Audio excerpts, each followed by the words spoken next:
Hi, good morning. My name is Mikayla Arciaga. I'm the Georgia Advocacy Director for the Intercultural Development Research Association, IDRA.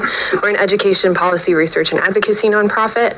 I feel like I should disclose that I'm not an attorney, but we are here with concerns around the ways in which this is going to exacerbate discipline and school-to-prison disparities that already exist in our state.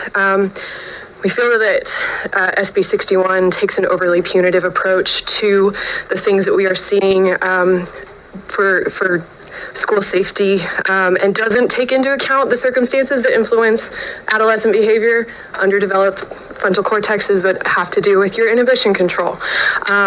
Learning disabilities, mental health, trauma, emotional health, etc. We already have existing procedures in state code, in the juvenile code, to handle many of the things that Senator Dolezal has listed out under terroristic threats. And we feel that that system is better equipped to handle the same things.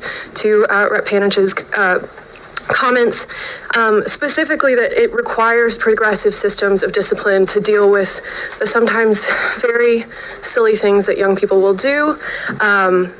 I'm a former high school math teacher. A lot of these kids were my kids. And so when we see these behaviors happen, a lot of it is because they don't have the same inhibition control that you would want to see from an adult. And the juvenile process, and specifically OCGA 20-2-1181 through 1185, that disrupting school operations part of our code and discipline code, is laid out to help address some of those things. Specifically, again, progressive systems of discipline. They have to check in with the student who may have made some of these or committed some of these behaviors.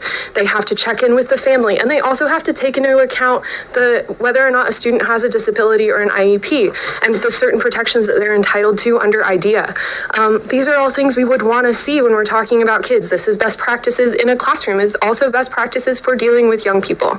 And so we don't want to diminish the seriousness of the things that have happened, what happened in Winder, and also the behaviors and actions that happened following. I know there was a lot of concerns about copycat threats, but there is a lot of evidence that increasing punitive policy does not, in fact, diminish undesirable behavior. In fact, it increases, as Rep. Panich mentioned. So at the risk of not being too redundant, we just would encourage the committee to consider not moving this bill forward. You guys have already seen a bill that would expand some of the charges that can be made to deal with the incidences like the school shooting in HB 627, that was Rep. Persinger's bill, to expand ag assault charges for juveniles. And also we are working on similar bills also from this side of the body in HB 268 that deals with some of the mental health supports. It deals with some of the intervention supports we would like to see for young people, and not maybe take this more punitive and harsh approach to disciplining our children. Thank you so much.